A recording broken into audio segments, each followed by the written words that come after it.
केतु क्या है, वो आपको कैसे परिणाम देता है, पूर्व जन्म से उसका क्या रिलेशन है तथा इस जन्म में सभी भावों में उसका क्या फल मिलता है, आज मैं ये आपको बताने आया हूँ।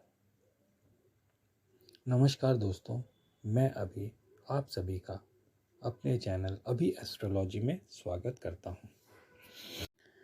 कहते हैं कि कुंडली में राहु केतु पूर्व जन्म के अनुसार व्यक्ति को इस जन्म में फल देते हैं। शनिदेव भी इसी चीज के लिए प्रचलित है कि जो कर्म आपने पूर्व जन्म में किए हैं उसके अकॉर्डिंग इस जन्म में आपको फल मिलेंगे। उसी के अकॉर्डिंग आपके जो भी ग्रह हैं आपकी कुंडली में प्लेस्ड होते हैं। ये धारणा कुछ हद तक सही भी लगती है कि हम देखते हैं कि एक छोटा सा बच्चा ही होता है, 7-8 साल का बच्चा होगा, 5-6 साल का बच्चा होगा, उसमें कुछ ऐसा गजब का टैलेंट होता है जो बड़े बड़े लोग, बड़ी उम्र के लोग, जवान लोग ये सब नहीं कर पाते हैं, बल्कि टैलेंटेड लोग भी उसको करने में के लिए प्रैक्टिस करते हैं। तो वो योग कहाँ से आता है? वो योग आपके पूर्व जन्म से आता है। और इस जन्म में वो योग आपको कौन देता है, उसके पीछे कौन होता है? तो उसके पीछे होता है केतु। आपने बड़े टैलेंटेड लोग देखे होंगे, कुछ प्रैक्टिस करके टैलेंट दिखाते हैं। बड़े लोगों में हम मान सकते हैं कि वो प्रैक्टिस करके टैलेंट दिखाते हैं, लेकिन प्रैक्टिस करके वो टैलेंट दिखाना जो हमारे लिए सपने से भी बड़ा है, वो केतु महाराज ही कराते हैं। और वो पूर्व जन्म के अच्छे कर्मों का फल होता है। केतु महाराज के बारे में एक और बात प्रचलित है कि वो जिस भाव में बैठता है ना, उस भाव के जो फल होते हैं वो आपको पिछले जन्म में बहुत ज्यादा मिल चुके होते हैं। अगर वो आपके भाग्य भाव में बैठ गया, पिता के भाव में बैठ गया, तो आपको पिछले जन्म में पिता का सुख, भाग्य का सुख बहुत मिला होगा। आपके सुख भाव में बैठ गया तो दैट मीन्स आपको पिछले जन्म में बहुत सुख मिला होगा। इसलिए इस जन्म में उन चीजों में थोड़ी कमी देखने को मिलती है। कब? जब आपका केतु अच्छे से प्लेस्ड ना हो तो। जो भाव मैंने बताए वो एक एग्जाम्पल के तौर पे बताए। आप कहेंगे कि ये भाव तो अच्छे भाव है, इसमें केतु कहाँ नकारात्मक फल देगा, लेकिन डिटैचमेंट कर देता है। केतु चौथे भाव में बैठा तो वो उसकी मूल त्रिकोण जो राशि, वो मोक्ष, तो चौथा भाव मोक्ष त्रिकोण राशि का पहला भाव हुआ। तो केतु क्या कराता है? मोक्ष। मोक्ष मतलब आध्यात्म की तरफ ले जाना। मोक्ष मतलब मृत्यु मत समझिए कि आपको मृत्यु, जीवन मरण के चक्र से मिटा देगा। केतु मोक्ष मतलब आध्यात्म की तरह ले जाता है, आपको सांसारिक चीजों से दूर करता है। तो अगर चौथे भाव में अगर वो बैठा तो आपको हो ना हो जो आपकी सांसारिक सुख की चीजें हैं उनसे आपको दूर करेगा ही करेगा। क्यों? क्योंकि आपने उस चीज को अपने पिछले जन्म में बहुत अत्यधिक मात्रा में भोगा है।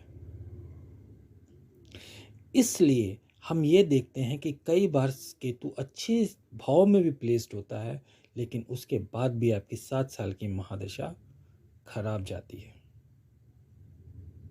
लेकिन उसमें जब आपके योग कारक ग्रहों की अंतर्दशाएं आती हैं तो आपको उस भाव से संबंधित और उन ग्रहों से संबंधित जो फल है वो 50% तक अच्छे देखने को मिलते हैं। केतु देव करते क्या है? केतु देव आपकी जो विशेष होती हैं उससे आपको मुक्ति दिलवाता है। जब उसकी दशा चलेगी वो आपको अलग कर देगा लोगों से। जब आप लोगों से अलग हो जाएंगे, आपका काम धंधा भी छिन सकता है। जब आप असहाय हो जाते हैं तो आपकी इच्छाएं भी मरने लगती हैं। और उसके बाद भी अगर आप उस काम को करने के लिए प्रेरित होते हैं तो उस काम को कॉम्प्लिकेटेड कर देता है। कई बार अगर केतु आपका फेवरेबल हुआ तो वह आपको आपकी मंजिल तक पहुंचा देता है, अदरवाइज आप अपनी विशेष को त्याग देते हैं कि ये मेरे से नहीं होगा और आप थक कर बैठ जाते हैं। इतने हर्डल्स देता है केतु। केतु के मित्र जो होते हैं गुरु हैं, मंगल हैं। शुक्र बुध शनि समग्रह माने जाते हैं और शत्रु ग्रह सूर्य और चंद्र है। केतु अगर गुरु के साथ बैठा हो या उसकी दृष्टि में हो तो वो अच्छे फल देता है, लेकिन इसके लिए गुरु आपकी कुंडली में कारक होना चाहिए, क्योंकि अगर अकारक गुरु हुआ और उसके घर में बैठ गया तो केतु आपका अकारक होगा और आपको खराब फल देगा। मंगल मित्र है तो अच्छा फल देना चाहिए, लेकिन मंगल के साथ केतु बैठकर अंगारक योग बनाता है, इसलिए ज़्यादा अच्छा फल नहीं मिलता। आपको पता ही है कि केतु धड़ है। अब धड़ है तो उसका सर ही नहीं है, सर नहीं है तो उसके पास दिमाग नहीं है। तो केतु की जब महादशा चलती है तो व्यक्ति क्या करता है, बिना सोचे समझे निर्णय लेने लग जाता है और इस कारण उसको भारी नुकसान उठाना पड़ता है। इवन कि अगर आपका अकारक केतु होगा तो उसके साथ जो भी ग्रह बैठा है उसके फलों को भी वो खराब करने की कोशिश करेगा। कारक है तो उसके फलों को बढ़ाएगा, अकारक है तो उसके फलों को कम करने की कोशिश करेगा। केतु महादशा में जनरली जो होता है आपको बुरे कर्मों के फल भी देखने को मिलते हैं। अगर केतु अकारक होकर आपकी कुंडली में बैठ गया तो सोचिए कि आपने पिछले जन्म में पुण्य कम किए होंगे और पाप ज़्यादा, और अगर कारक बनकर बैठा है तो इसका उल्टा कर लीजिए। लेकिन केतु क्या करता है, केतु हमें अपॉर्चुनिटी भी देता है। ये साधु संतों या जो लोग सांसारिक जीवन में जीना नहीं चाहते उन लोगों के लिए बहुत अच्छा है। यह अध्यात्म की तरफ जोड़ता है, सांसारिक सुखों से दूर करता है। राहु क्या करता है, राहु सांसारिक सुखों में ले जाता है। ये कहता है कि मुझे सांसारिक सुख चाहिए ही नहीं, मैं अकेला ही ठीक हूँ। इसलिए इसकी जब दशा चलती है तो आपने देखा होगा आपके नाते रिश्तेदार यार दोस्त, कभी कभी तो माँ बाप तक आपका साथ छोड़ के चले जाते हैं। आप इस संसार में अकेले रह जाते हैं, आपको पूछने वाला कोई नहीं होता, लोग बल्कि आपका अपमान भी उड़ा करते हैं।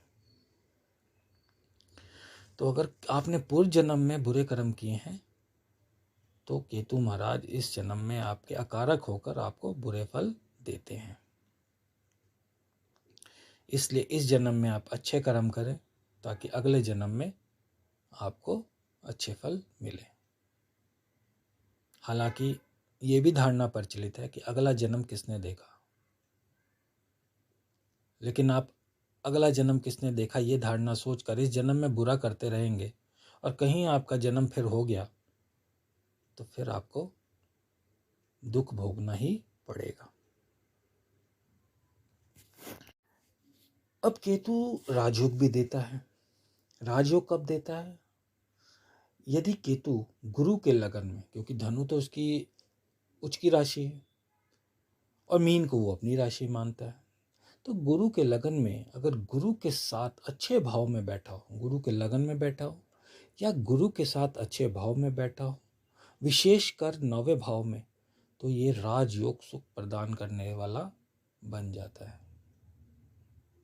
केतु के बारे में एक और धारणा प्रचलित है कि ये जो भी फल देता है, चाहे अच्छा या बुरा, ये अचानक से देखता है, आकस्मिक घटना को रिप्रेजेंट करता है। उच्च और नीच के हिसाब से भी इसका रिजल्ट बदल जाता है। मित्र ग्रह के साथ ये अच्छे रिजल्ट देता है, जो इसके मित्र मैंने अभी आगे पीछे बताए थे, गुरु मंगल। मंगल के साथ फिर भी ये अंगारक योग बनाता है, ज़्यादातर गुरु के साथ, और बुध शनि शुक्र के साथ भी ये ठीक ठीक फल देता है। लेकिन शत्रु के साथ जैसे सूर्य और चंद्र के साथ बैठ जाए तो खराब रिजल्ट इसके देखने को जनरली मिलते हैं। लेकिन कुंडली में हमें और भी स्थितियां देखनी होती हैं, ऐसा नहीं कि इनकी प्लेसमेंट के आधार पर हम बोल दें कि आपके खराब रिजल्ट ही देगा।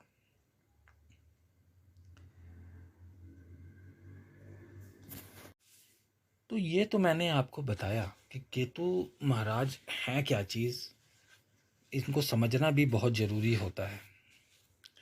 मैंने अपने पिछले वीडियो भी बनाए, लेकिन आपको हर बार कुछ ना कुछ नया ज़रूर देखने को मिला होगा, क्योंकि केतु के बारे में आप जितना भी विश्लेषण कर लें, जब भी आप इसके बारे में जितना अंदर इसके डीप घुसेंगे, कुछ ना कुछ नया निकल के ज़रूर आएगा।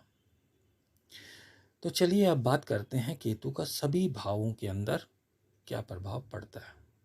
वैसे तो हम लगन के अकॉर्डिंग भी देखते हैं, आगे मैं लगन के ऊपर भी लेके आऊँगा कि सभी लगन में केतु महाराज के क्या प्रभाव होते हैं। लेकिन आज एक जर्नल कि केतु भगवान जो हैं, केतु देव जो हैं, ये पहले से 12 भाव में बैठकर किस किस तरह का फल व्यक्ति को देते हैं। तो बात करते हैं पहले भाव की। पहले भाव में जब केतु होता है तो व्यक्ति बिना सोचे समझे काम करता है, क्योंकि वो लगन को इफेक्ट करता है। लगन मतलब आप, तो आपको इफेक्ट करेगा, तो आप बिना सोचे समझे कोई काम करने लग जाएंगे। कब? उसकी अंतर्दशा या महादशा में, पूरे जीवन में नहीं।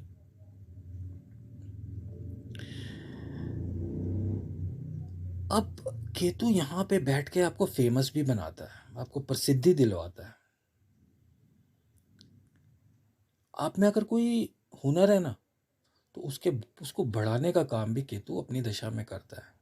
अगर आप में कोई टैलेंट है और केतु पहले भाव में बैठा हुआ है, आपके लिए आप सब अपने लगन के अकॉर्डिंग देख लें, ये कॉमन ही बता रहा हूँ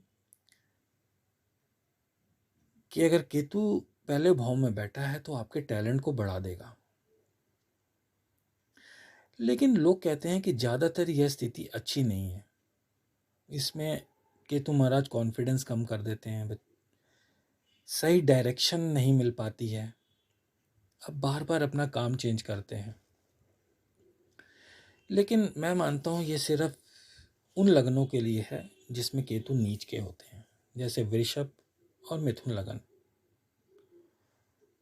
और बुध का लगन, बुध की राशि कन्या है, तो आप कन्या लगन को भी मान सकते हैं। इसके पहले भाव में बैठकर केतु महाराज ऐसा फल दे भी दें, लेकिन धनु में, वृश्चिक में, मीन में ऐसा नहीं हो सकता, और बाकी के लग्नों में भी एवरेज फल मिलेगा। सिर्फ नीच में हम कह सकते हैं कि आपके कॉन्फिडेंस की कमी ला देगा, आपको डायरेक्शन नहीं मिल पाएगी, और बार बार काम आप चेंज करते रहेंगे। बीमारी में देखें तो आपको कमर दर्द की बीमारी हो सकती है। सप्तम भाव पे दृष्टि जाती है, तो इसलिए आपके दाम्पत्य जीवन में थोड़ा सा कलेश डाल सकता है, ज़्यादा नहीं, थोड़ा बहुत। अब बात करते हैं दूसरे भाव की। दूसरे भाव में सबसे पहले तो है ये आपको कटु वचन बोलने वाला बनाता है, आपको पैसों की तंगी हो जाती है। दूसरे भाव धन स्थान है, तो पैसों की तंगी करेगा। दूसरे भाव का कारक है, लेकिन आपके अंदर ये नहीं है कि आपके पास पैसे बल्क में आएंगे, पैसे फ्लक्चुएट होते रहेंगे। यहाँ पे उसकी अगर कंडीशन अच्छी है, योग कारक होकर बैठा हुआ है, तो आपकी कंडीशन थोड़ी सुधरेगी। वैसे क्योंकि ऐसे दूसरा भाव मारक भाव होता है, इसलिए यहाँ पैसों की तंगी थोड़ी बहुत आपको देखने को मिलेगी। अब जितना भी कमाएंगे उतना खर्च हो जाएगा। इसके लिए आपको क्या करना होता है कि आपको थोड़ी सी चैरिटी ज़रूरी होती है। आप ज़रूरतमंदों को कुछ खिला पिला दें, कुछ दान दक्षिणा दे दें, ये सही होता है। आप शेयर बाजार, लॉटरी, जुआ ये तो भूल के ना खेलें और शराब के सेवन से भी दूर रहें, तो ये दशा आपकी सही चली जाएगी। तीसरे भाव में अगर केतु बैठे होंगे तो आप क्या होंगे कि जिद्दी होंगे, आप दूसरों का सम्मान नहीं करेंगे, आपको छोटे भाई बहनों का सुख नहीं मिल पाएगा, अगर होंगे तो उनसे लड़ाई झगड़ा बराबर रहेगा। आप कोई भी काम कैसे शुरू करेंगे बस ये सोचते ही रह जाएंगे और काम शुरू ही नहीं होगा। इसके लिए आप बड़ों का आदर करें, छोटों से प्यार करें, किसी को नुकसान ना पहुंचाने की कोशिश करें। कहते हैं ना, कुआं खोदो तो उसी में गिर जाता आदमी, कहावत है। तो किसी को नुकसान ना पहुंचे। चौथे भाव में केतु महाराज अच्छा फल देते देखे गए हैं, लेकिन क्योंकि ये 4, 8, 12 मोक्ष त्रिकोण का भाव है और चौथा भाव सुख का है और केतु भगवान डिटैचमेंट को देते हैं, तो आपको इस सुख से वंचित करने की कोशिश करते हैं। चौथे भाव का कारक चंद्रमा है कालपुरुष की कुंडली में, इसलिए, और वो इनका शत्रु है, इसलिए आपको मानसिक तनाव भी जरूर देगा। चौथे घर में बैठकर माता की सेहत भी आपको देखनी होगी। घर से अगर आप दूर चले जाएं, मतलब कि आप एक स्टेट में रहते हैं, यहाँ से दूसरी स्टेट में आप जाके नौकरी व्यापार कुछ भी करें, तो वहाँ पे आपको सफलता के योग चौथे भाव में बैठा केतु पहुँचाता है। पंचम भाव की बात करें तो विद्या बुद्धि को बढ़ाता है। आपकी विद्या को बढ़ाएगा, आपकी बुद्धि को बढ़ाएगा, ऊंचाइयों पर ले जाता है। लेकिन विद्या बढ़ाएगा, बुद्धि बढ़ाएगा, आपको ऊंचाइयों पर ले जाएगा, लेकिन एजुकेशन में आपकी बाधा आएगी। स्कूल में आप फेल भी हो सकते हैं, आपकी पढ़ाई लिखाई एवरेज चलेगी। ये कब? जब केतु महाराज खराब हो। पांचवें भाव के अंदर एक और प्रभाव देखने को मिलता है कि कोई आपका सपोर्टर जरूर होता है, कोई ना कोई, किसी ना किसी का हाथ आपके सक्सेस में जरूर होता है। यहाँ पे पेट की समस्या केतु महाराज आपको दे सकते हैं। छठे भाव में केतु महाराज रोग ऋण शत्रु का घर है, तो केतु इस घर में आपको उलझा देंगे। आप शत्रुओं से घिर जाएंगे, कर्ज में उलझ जाएंगे, कोई बीमारी हो जाएगी, वैसी बीमारी होगी जिसको डॉक्टर कहेंगे कोई बीमारी नहीं है, रिपोर्ट आपकी सही आएगी, लेकिन अंदरूनी आपको लगेगा मैं बीमार हूँ। और कई बार ऐसी बीमारी कर देगा कि आप ठीक हैं, लेकिन अचानक एक ही बार बम फूटेगा कि अरे ये क्या हो गया। अल्सर, डायबिटीज जैसी बीमारियां ये दे देता है। सातवें भाव पत्नी का भाव होता है, साझेदारी का भाव होता है, तो यहाँ केतु आपको पत्नी और पार्टनरशिप से अलगाव देता है। यहाँ पे आपको सावधानी से सोच समझकर दोनों से डील करना होता है, नहीं तो आपका दोनों जीवन, वैवाहिक जीवन भी और साझेदारी जीवन भी खतरे में पड़ सकता है। यहाँ पे बैठा केतु व्यक्ति को अपने में मस्त रखता है। तलाक अलगाव भी हो जाए तो ज़्यादा चिंता नहीं होती। यहाँ बैठा केतु कई बार शादी की बात चलती है, शादी होने तक आ जाती है और शादी उसी समय टूट जाती है। कई बार आपने देखा होगा कि कई बार लड़की ही लड़के को, शादी होने वाली होती है, लड़का दहेज मान की जिद करता है, लड़की कहती है ले जा भाई अपनी बारात ले जा, मुझे नहीं करनी शादी। तो ये केतु 7th हाउस का होता है, स्ट्रॉन्ग केतु। कई बार पत्नी की सेहत भी खराब करता है। औरत की कुंडली है, फीमेल की कुंडली है, तो पति की सेहत को खराब करेगा। 8वां भाव केतु का सबसे अच्छा घर है, ये मोक्ष त्रिकोण का दूसरा घर है, यह सभी को पता है। काल पुरुष की कुंडली जो होती है उसमें वृश्चिक राशि यहाँ आती है, और वृश्चिक राशि में ये उच्च का होता है। वैसे तो धनु में होता है, लेकिन वृश्चिक राशि को भी उसकी उच्च की राशि मानी जाती है। यहाँ केतु काफ़ी ऊंचाइयों पर ले जाता है, आपको सरकारी नौकरी तक दिला देता है, आपकी शादी करवा देता है, आपके बच्चे का सुख दे देता है, आपको ज्योतिष बनाता है, आपको रिसर्च की फील्ड में ले जाता है, आप साइंटिस्ट बन सकते हैं, आपको ससुराल पक्ष से फायदा हो सकता है। तो यहाँ जनरली केतु के जो वो रिजल्ट्स हैं वो पॉजिटिव ही देखने को मिलते हैं। 9वां घर पिता का घर, भाग्य का घर, गुरु का घर और धर्म का घर है। यहाँ पे 9वें भाव में मैंने पीछे भी बताया था कि अगर गुरु के साथ युति हो जाए या गुरु की दृष्टि यहाँ पर बैठे केतु पर पड़ जाए तो वो काफी अच्छा फल देता है। नकारात्मक केतु होगा तो आपके भाग्य में दिक्कत करेगा, जहां आपको भाग्य की जरूरत होगी वहां केतु आपका सपोर्ट नहीं करेगा। अच्छा केतु आपको अच्छी एजुकेशन देता है और फॉरेन में नौकरी के योग भी प्रदान करता है। 10वां भाव कर्म का है। केतु कर्म का प्लैनेट तो है ही नहीं, इसलिए आपको यहाँ बैठे केतु में कैरियर सेट करने में दिक्कत आती है। आपको बहुत स्ट्रगल करना पड़ता है, ज़रूरत से ज़्यादा, तब जाकर आपको कुछ मिल पाता है। यहाँ काम आपका बदलता रहेगा। यहाँ पे आपको शनि देव की प्लेसमेंट देखनी जरूरी होती है, क्योंकि काल पुरुष की कुंडली में ये घर शनि का है, और शनि का है तो शनि कर्म के देवता है, कर्म प्रधान है। यहाँ केतु बैठ जाता है तो उनका एकदम अपोजिट है। अगर शनि की प्लेसमेंट अच्छी होगी तो आपकी जॉब अच्छी लगने के संकेत रहते हैं। यहाँ पे केतु फिजिकल वर्क ज़्यादा करवाता है, आप अपनी एनर्जी रिलीज कर सकते हैं, आप स्पोर्ट्स में जा सकते हैं। लेकिन आपको यहाँ पे क्या करना है, जबरदस्ती काम करना है, आलस नहीं करना है, तब केतु महाराज यहाँ पे आपको सपोर्ट करेंगे, अदरवाइज आपको आगे नहीं बढ़ने देंगे।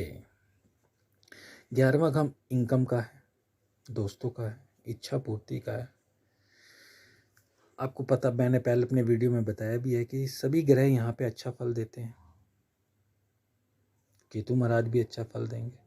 लेकिन अगर ये भाव मारक हो गया और केतु यहाँ मारक बन गए तो आपको पैसों की तंगी इस महादशा में और अंतरदशा में होती रहेगी। पैसे आएंगे जाएंगे, आएंगे जाएंगे, आए खर्च हो गए, फिर आपको पास पैसा नहीं रहा, आए फिर कमाए फिर खर्च हो गए, तो यहाँ ऐसी स्थिति देगा। अच्छी स्थिति होगी तो धनवान बनाता है, लेकिन लेने पे आएगा तो सब कुछ छीन कर ले जाएगा। केतु यहाँ पे आपको फेमस पर्सनैलिटी भी बनाता है। आप कुछ ऐसा कर जाते हैं कि आप सालों साल क्या दशकों तक जाने जाते हैं। आप आसानी से लोगों को इम्प्रेस कर पाते हैं। यहाँ पे केतु की दृष्टि, यहाँ से अकारक केतु की दृष्टि अगर संतान भाव पे पड़ेगी तो संतान संबंधी दिक्कतें देखने को मिलती है। अब अंतिम भाव आता है 12वां भाव, जिसे मोक्ष का घर कहा जाता है शास्त्रों में। इसे व्यय का घर भी कहा जाता है, फॉरेन का घर भी कहा जाता है, कोर्ट कचहरी का घर भी कहा जाता है। यहाँ केतु आपको सांसारिक जीवन से दूर करता है। चंद्र के साथ बैठा हो तो मानसिक बीमारी दे देगा, तंत्र मंत्र में आपको उलझा देगा। अच्छा होगा यहाँ का केतु तो आपको फॉरेन सेटलमेंट दे सकता है। तो ये मैंने केतु के बारे में कुछ बातें आपको और बताई कि आप केतु को पहचानिए, केतु है क्या, आपको कैसे प्रभाव दे रहा है, पूर्व जन्म से उसका क्या नाता है, क्यों पूर्व जन्म के फल आपको इस जन्म में अच्छे और खराब मिलते हैं, केतु किस भाव में बैठकर कैसा फल देता है। सबसे अच्छा फल हम अगर देखा जाए तो वो 8वें भाव में ही देता है। दूसरे भाव का कारक है, फिर भी वो दूसरे भाव में अच्छा फल देने, ज़्यादा अच्छा फल नहीं दे पाता है। चौथे भाव में बैठकर क्यों वो आपको सुख से वंचित करता है, ये सब बातें मैंने आपको बताई, जिसे आप देखिए, समझिए अपनी कुंडली में भी लगाकर इसका प्रयोग करने की कोशिश कीजिए। आशा है कि आपको ये सारी चीज़ें समझ आएंगी।